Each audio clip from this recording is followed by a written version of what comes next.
So chapter 9 is Uwalinga Ukowa Teminina. A person on a mission does not stop. I was actually looking at these words just like one by one, and ukoa sometimes is used for like swimming. So like uleoa is like swimming, and when I followed that train of thought, and I was like, oh, alingoko wate menina, and I thought about it. I'm like, if you're swimming across a river or you're swimming across somewhere, the metaphor here is like you're not gonna stop, right? Like you're not gonna stop in the middle of the river and be like, all right, this is it. Like, you don't stop until you reach the other end because maybe you're trying to cross or you're trying to get somebody or something. So I found it interesting to think about it in terms of like this particular word is about like swimming, and it might be like swimming across to something.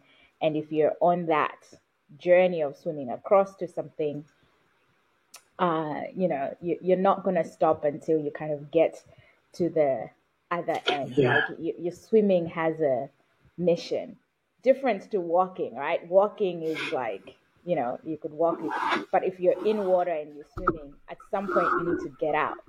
We're not fish. We don't we don't live in water. So I found that interesting to go down that train of thinking of like, why did they use ukowa? Like, why did they use swimming and the representation of water? And this is what I came up with. I don't know if this is what the ancestors were thinking about, but this is what I came up with of like, if you're in water, you cannot stop, one, because maybe you're trying to cross the river, you're trying to get somewhere, but also you're in like, we're not fish, we're not amphibians. So at some point, you need to get out of the water. So whatever you're doing needs to kind of like be finished on the other side. So when it kind of like relates to if you're on a mission, you don't stop until you've accomplished that mission.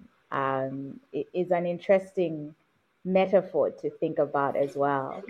And mission in my head also has these like military connotations to it, right? Like the military, they go on their missions to whatever they're trying to do. So until you get to your destination, your role in this life is to just don't stop. Like, keep going till you get there. Yeah. And it also has, it has a lot of things to think about of like, what is your mission? It can be like, what is your mission in life? What is your mission in being? But if you bring it down to our day to day, even like your career, like where you're trying to get to, what does it mean to be successful? And if you're on the drive to be like, I'm going to be a successful person this way, what does that mean for you? Are you ever going to have an end goal when it comes to success? Do tell us, Clayton. We do, like sometimes we do get confused about success because we think we know what it is, and we look at what we assume it is, right? And then we just want to take what it looks like and go for that, right?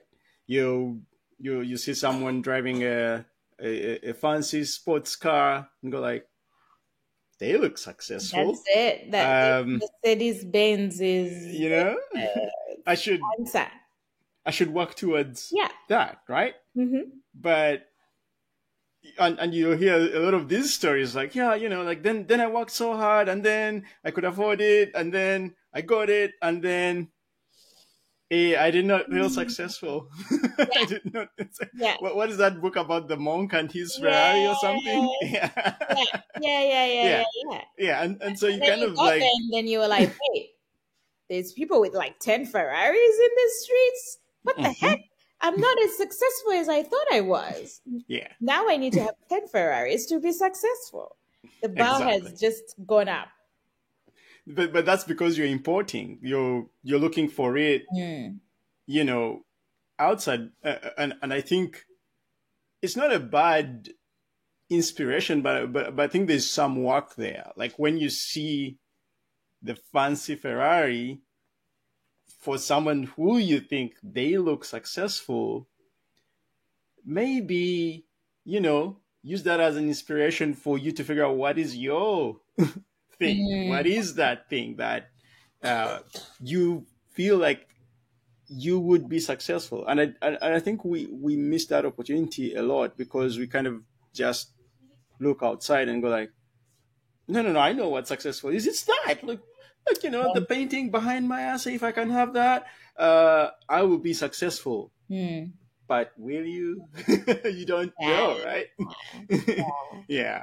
And so I think we need to invest more in defining our own measures of success and what that looks like, what that feels like for us. And because I think when you set it for yourself and then you go for it, then it will, even if it's not as satisfying as you imagined it to be, but because you set it for yourself, it will be like rewarding that you actually chose a mission and went on it, and yeah, you succeeded even on the mission itself, Yeah, right? yeah. Yeah. And it was a mission that you are very much um like honest to, not a Mm. mission that somebody else has given to you, but your own kind of mission. And I think for me what it also comes back to, I kind of, maybe this is my way of understanding the world. I kind of like, what is it called?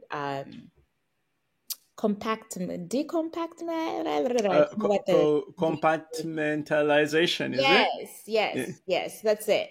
And for me, if I look at the wheels of my life, it's like, there's family, there's friends, there's relationships, there's work, um, there's career, there's wealth, and there's all these like little avenues of what success should be. But in my head, at some point, I've actually started doing the work of like just understanding what success in each of these areas are. Mm. Because what Mm. sometimes happens is I'm like, oh my God, I am not at this level in my career that I wanted to be. So that does not mean I'm successful. I'm just not. You ask me, and I'm like, nah, listen, I have. But actually, there's a whole bunch of things that are happening in different areas of my life that I am thriving in, and they're great. And I am just focused on this one thing where I have not achieved this thing that I have considered to be successful, Yeah. and I'm still chasing it. And that means actually, overall, I have achieved zero. Yeah. But you've not. But You've I not. have And not. Yeah, yeah. And so that has helped me to just readjust one, my own expectations of all the things that I'm chasing, but Mm. also to readjust of like, really, this is, you're so successful in this area, you're so successful in this area. And look at that holistically instead of just looking at the thing that you're so-called still chasing. And also maybe you've set that chase to be like an OKR that would never be achieved. It's That a is un- series out that will never be achieved. and that's so true. We all fall for that and do it a lot. And for me, even you sharing that, that OKR that can never be achieved. It's so resonant with me, and it reminds me of like I think we spoke about this like in the last few one of the earlier chapters, uh, but you know that the things we take for granted Mm. and we look over, right? I think when there's a time when we spoke about the day, right? Like, what is that successful day, Yes. right? Yeah, And yeah, yeah, yeah. even right now, thinking about it, it's like, oh, you crossed the street successfully, and you forgot about that. There's many people who did Mhm. not cross the street successfully, Yes. right? And even to that, wow, you woke up. Oh, these people who didn't wake up Mm-hmm. on this day, right? It's like you were able to do a certain number of tasks. There's many people who were not successful in that sense. Like if you really boil it down to those, even the smallest moments, there's always things you're being successful about. Even being alive right now, Yes. you're very Yeah. successful at this. Yeah. But we take it for granted. We we think it's obvious. It's like, what do you mean? I should surely be going for the red Ferrari if I am alive, right? Yeah. It's like, yeah, I don't know. I don't know. Yeah. Baby steps. Yeah.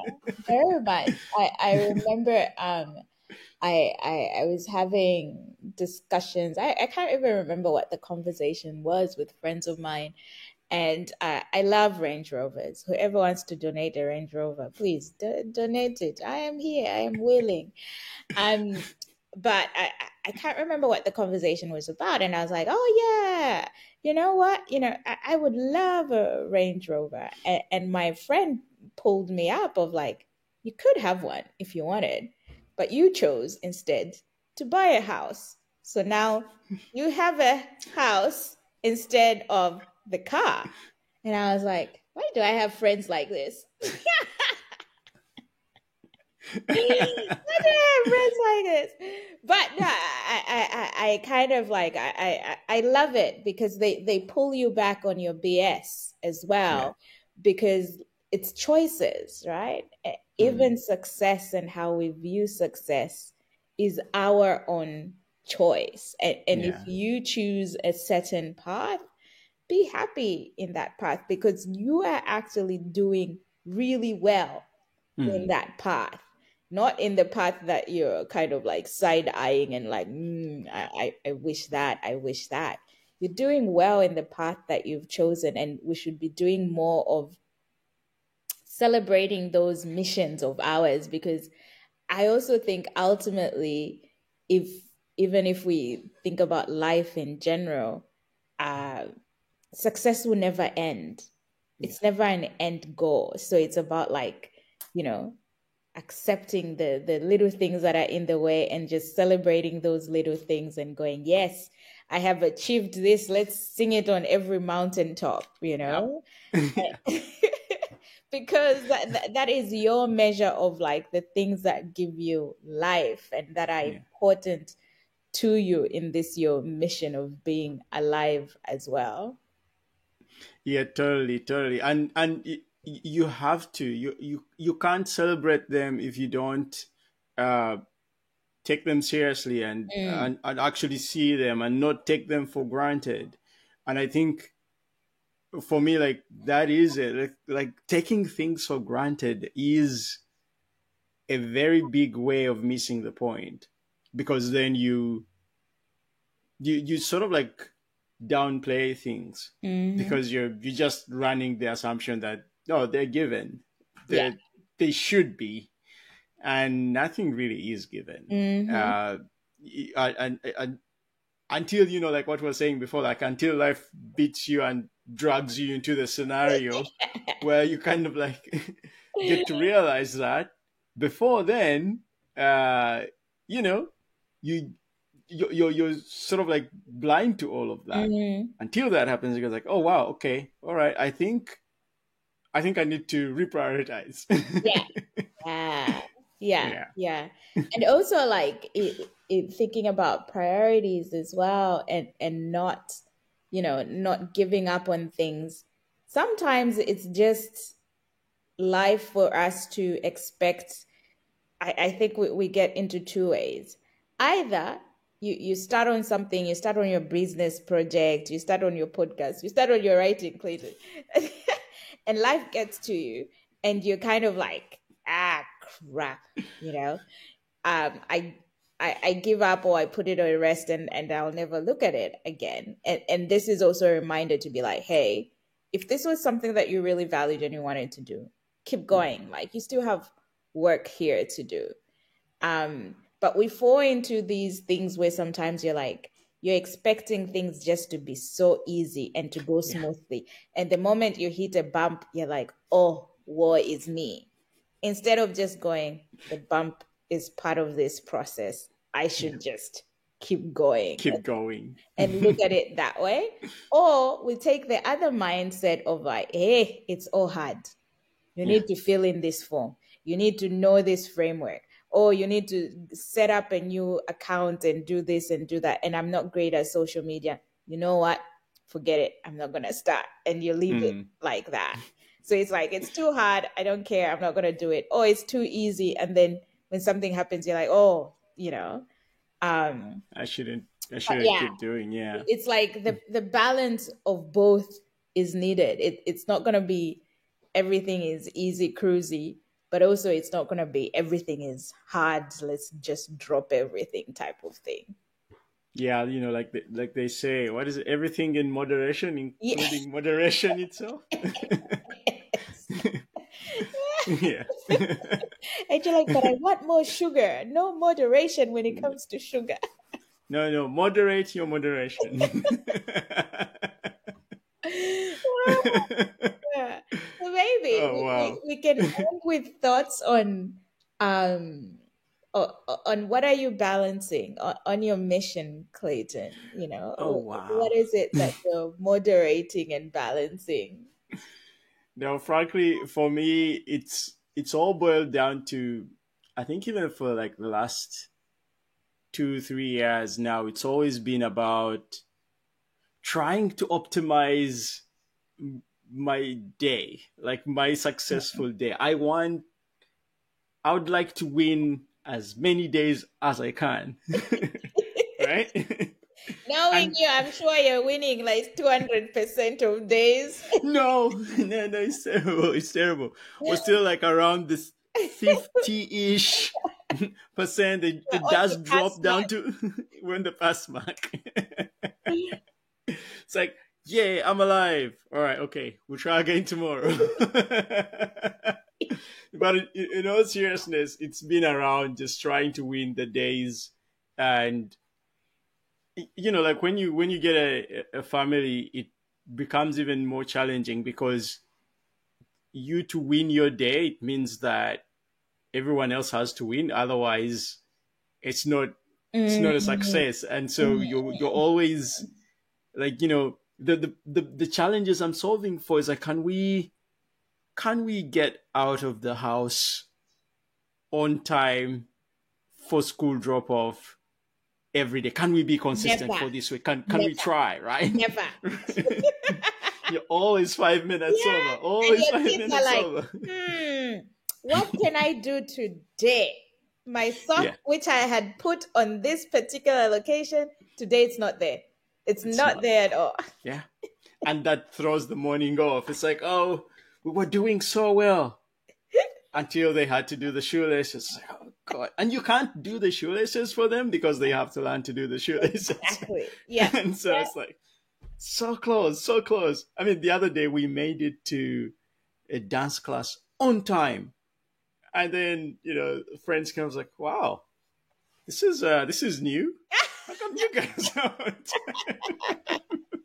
And you're going like, yeah, what do you mean? We've been working towards being on time and we've been successful today. We're celebrating that. It's a Today is win.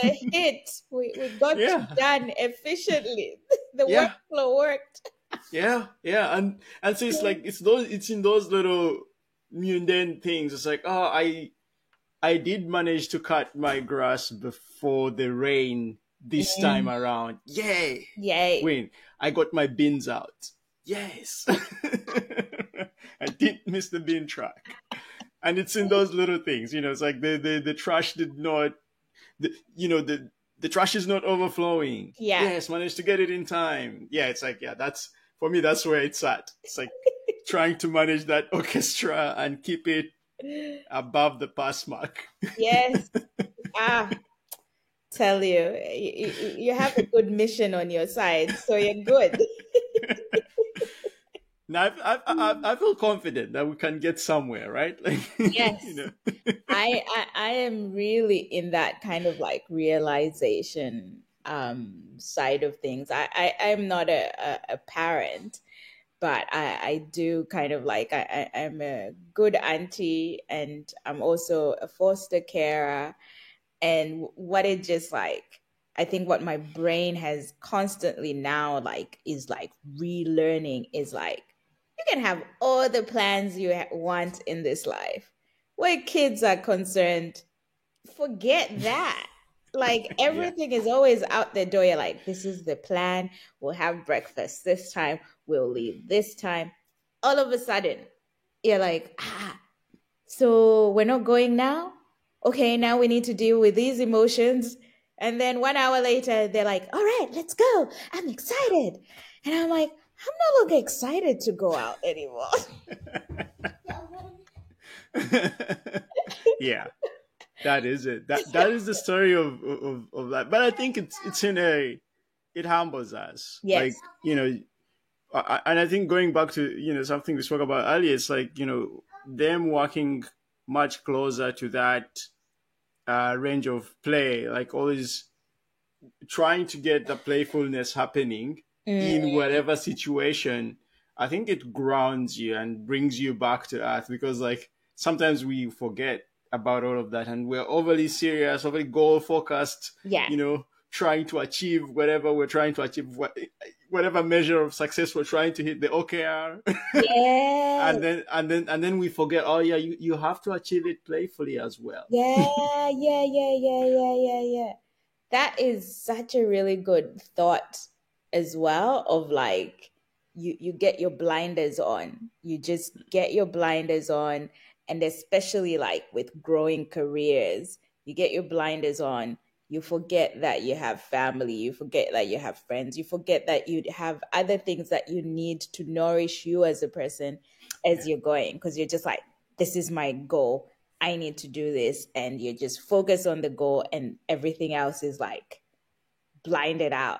And then at the point where you reach where you're like, even that point of like you've reached your success, we know of so many stories where like they've reached that success and now they're like, oh, but the family is gone now, Yeah. right?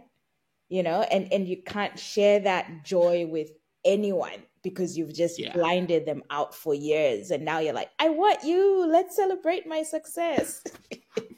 And which places the question of is a success that you can't share still a success? Let's go there. Is it? Is it? No, you I can think be for like humans, Dr. Strange and be miserable in your success. I don't think it works for humans. Like, it doesn't work. I don't think we're wired that way. Maybe I'm wrong, but I really don't think. I was listening to the podcast with Trevor Noah and this guy, Dario, the CEO, and he mentioned something interesting. He gave a scenario of like, he used to go, he likes going on roller coasters. And if you ever try to go for a roller coaster, it's like minimum an hour wait time, because, you line up and then you keep moving slowly as everyone gets their turn. And so he would do this with his friends. And, while they're waiting, they're having all this fun. They're joking about things, about what else is happening. And until they get their turn, they have the ride, and then they move off to the next ride and then wait again. But then this time he got a special pass because, he was working on the Daily Show, and they allowed them to go without having to line up. Skip the line. You guys can just skip the line and just get on the rides, go through as many as you can. And it was not fun because it missed the preamble of like, the hour-long conversation and hanging out and enjoying. And so they went through all of them. About being in the line and talking about it. It's actually it's the conversations that you're having that are more fun than the rides. Yeah. Yes. It's like the ride is a cherry on top, but all this other stuff, that's what that's the real stuff. Yeah. Oh, yes. I definitely see that. Yeah. When you say that, I was like, yeah, that actually makes sense. It is true. Yeah. So you are in the boat of like your success without people, man. Not success. It's not gonna hit right. I'm in that boat. Yeah, I don't think it's gonna work. So So I do invest a lot in reaching out to people and just trying Mm, to, make sure I'm I'm not doing it alone. And yeah. wherever this ends, in whatever kind of success, at least doing it in a connected way will deliver a great experience of it. That alone will make Yes. it a success. Yeah, yeah, yeah, yeah, yeah, yeah, yeah. Totally agree with that. And I am, I'm with you. I think success is best shared with others and not so much from the point of like, look at me, I am so successful, but more in the wholeness of like, I couldn't have done this thing without Mm, you yeah, or being here to kind of like, it's more like a celebration of everyone that has kind of supported you to get to this point, and they yeah, get to be enjoyers of this success as well, yeah, and it rubs off on them. Or if you're the person who is supporting, you get inspired as well to kind of like take your own journey to the next level. yeah. Completely agree with that. Yeah. All right. Shall we tie it there? Yes.